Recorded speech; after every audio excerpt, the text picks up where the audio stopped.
हम सब अपने फ्यूचर को सिक्योर करने के लिए कई तरह की फाइनेंशियल प्लानिंग करते हैं। खास तौर पर जब बात लॉन्ग टर्म इन्वेस्टमेंट की आती है तो SIP यानी कि सिस्टमैटिक इन्वेस्टमेंट प्लान को सबसे बेहतर ऑप्शन माना जाता है। SIP के जरिए हम हर महीने एक तय रकम इन्वेस्ट करते हैं, जिससे धीरे धीरे एक अच्छा खासा फंड बनता है जो फ्यूचर में आपके काम आता है, जैसे रिटायरमेंट, बच्चों की पढ़ाई या घर खरीदने जैसे गोल्स को पूरा करने के लिए। अब सोचिए कि आपने हर महीने 5,000 या 10,000 की SIP शुरू की हुई है और अचानक कोई फाइनेंशियल इमरजेंसी आ गई, जैसे नौकरी जाना, मेडिकल खर्च या परिवार में कोई बड़ा इमरजेंसी।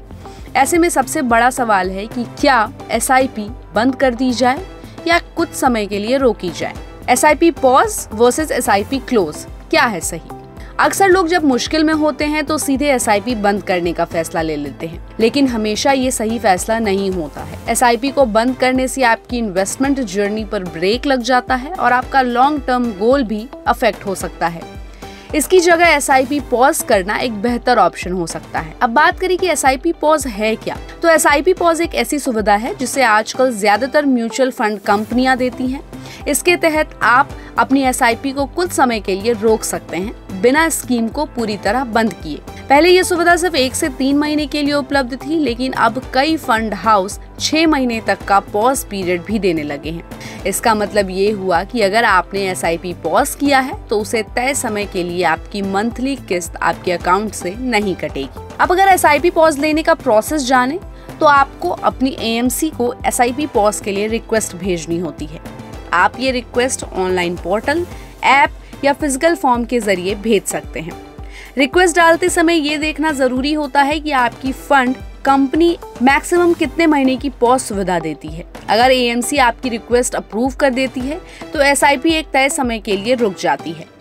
पॉज पीरियड खत्म होते ही SIP की किस्तें अपने आप फिर से शुरू हो जाती हैं। अब सवाल है कि SIP पॉज ले कब? तो अगर आपकी फाइनेंशियल स्थिति थोड़े समय के लिए खराब हुई है, जैसे मेडिकल खर्च, कुछ महीनों के लिए नौकरी छूट जाना या कोई और टेम्पररी संकट, तो SIP पॉज एक बढ़िया ऑप्शन है।